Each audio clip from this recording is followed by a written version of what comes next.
there, my name is Jennifer Bernard, and I am one of the Math Academic Facilitators for Gaston County Schools. Joining me today is Vicki Holman, one of our ELA facilitators.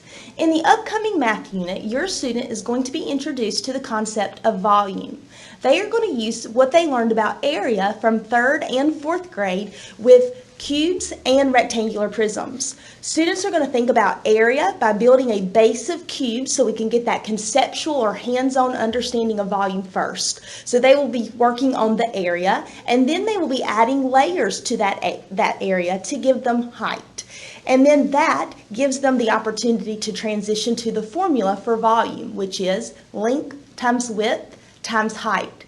Not only will your students be expected to find volume for regular cubes and rectangular prisms, but they will also be asked to find volume with composite shapes. Now, what are composite shapes? That is 2 non-overlapping rectangular prisms. Picture 2 shoe boxes pushed together, or 2 tissue boxes. Students will then be asked to find the volume of each rectangular prism and add the 2 volumes together to find the total volume.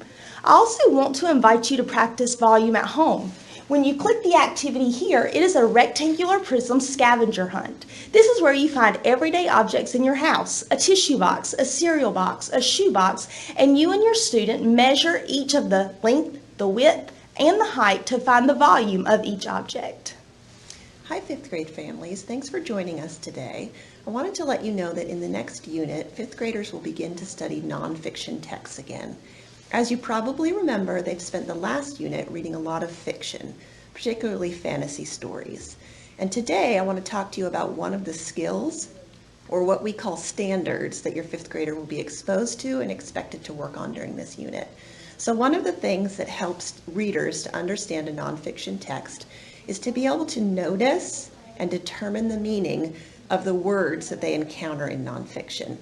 You probably remember that when your child became passionate about something, for example, dinosaurs, and you read a book to them about dinosaurs, or they read a book about dinosaurs themselves, if they encountered a long, tricky word about dinosaurs, it didn't trip them up because they knew so much about that topic.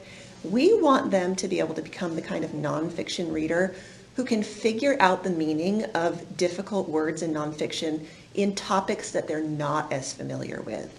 And the way that we teach them to do that is we ask them to stop and pause and say, I'm not sure what this word or this phrase means. And then they use the context, which is the words around or graphics that are around that word, to help them figure out what that difficult word means.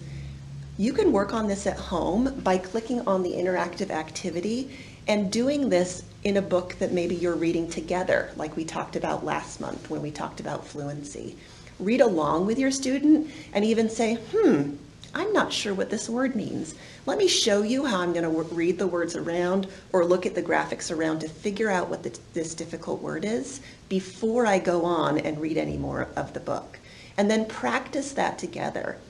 I think what you'll find is that helps with the ultimate goal, which is understanding the topic and the book that they're reading a little bit better. And that's work that your teacher will support them with as well. So happy nonfiction reading this month.